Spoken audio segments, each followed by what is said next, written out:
And with that, Julia, will you give us your summary?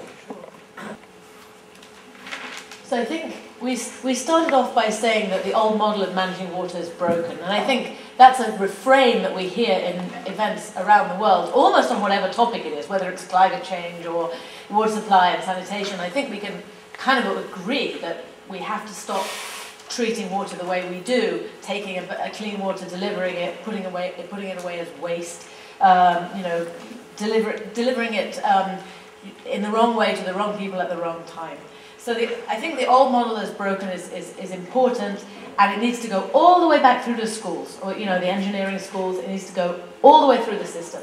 At the same time, there's an awful lot of innovation out there, and that we saw clearly today, and I think we're seeing it increasingly. And that's partly because other people are realizing it, and I think, like you said, nobody can do it alone. The public sector, the private sector, the civil society all have to be in this together to make 1 and 1 equal 3. And, I was thinking, when McKinsey starts putting serious resources of its own into water, then things are sort of changing, right? That Merrill Lynch is spending an awful lot of money developing ways of valuing water for its clients. That was not the case 10 years ago. We know that other people are figuring it out. And that's where I wanted to inject my own personal note of caution. I see a kind of risk of getting it wrong. People still manage water as a stock, not as a flow. They think it's the same as energy, and then it can be sort of wasted in that way. And I think that's a problem. It's not a bad problem, but it could be much more efficient if these private companies were able to learn from the mistakes that have already been made in the public sector and take the models and take the expertise that already exists out there. There's a lot of wheels getting reinvented by these kinds of activities. By people thinking that if you've got an MBA, you can kind of understand water and you don't need to have a hydrologist on your team. I mean, it's quite important, actually. And the other thing is that when there's a whole bunch of innovation and entrepreneurialism, that's the only way we can solve the problem, and I don't wish to minimize it, but the role of the public sector in providing information and regulating that innovation becomes all the more important. And I think that changing the mentality of the public sector from provider of service to regulator of service is something we've all known for decades, honestly. But given the flow of activity and the quick development of some of these activities, it becomes all the more important that we keep ourselves up to date and are able to regulate in that way. I love the idea of the transition from us as consumers to custodians of water.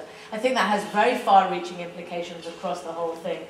And I kind of would like to close on that as a sort of summary of the entire event, which I agree has been both stimulating and kind of optimistic. So thank you very much. Good. Thank you. If you just take a moment to thank our panel, Tony, Martin, Margaret, Nanda, Sanjeev and Pancha. Please give them a big round of applause.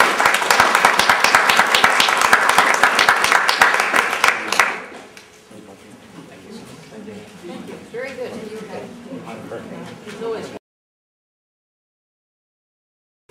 Everyone buys into that, it should be integrated, but it's not. From where you sit with the World Bank, what are the 2 or 3 things you think we need to focus on to try and get this, by the end of the year, get us on the same agenda? I think there's many things in the water environment, climate change space. I think it's very important for us to develop a few things which have very clear endpoints where we can actually say this has been done. And I think things like getting onto the agenda of negotiations, that's a good one because it's very clear. Have you done it or not? You can say tick. There are these other ones which water has to be properly addressed, which reasonable people can disagree on that. And so I very much like the idea of small, biteable, chewable activities. There's one agenda which I think is very important. So one would be this getting onto the agenda. I think that's very important. Another one is some kind of commitment. It's not just about asking them for things, but it's also a commitment from our side. And some sort of commitment to do better on water monitoring, I think, would be very important. And would send a good signal. Because there's a lot at a national level. At a national level. A group of countries that will get together, because it's not expensive. It's about making an effort. It's not about spending money. And the money is available. But if you had 10 African countries that went to the COP in Durban and said, we commit to doing a better job of monitoring our water resources, I think that would also send a good signal. And again, there are resources available to actually implementing that. And a third one that I think that we didn't hear about earlier is something to do with hydropower. One of the things that limits our ability to invest in surface water storage is the fact that hydropower cannot access climate financing at the moment unless it's very small. And there's an incoherence in the definitions of what's renewable energy and what's not renewable energy. And I think it would be useful to sort of push for a debate on whether or not large hydro can be considered renewable. So in my view, something on a commitment from the side of the developing countries would be very beneficial, and I would think something like monitoring, which is something that only the countries can do and which is it's not terribly expensive, would give a good signal. And then in terms of an ask, something that was very tickable, very easy to define whether it was yes or no.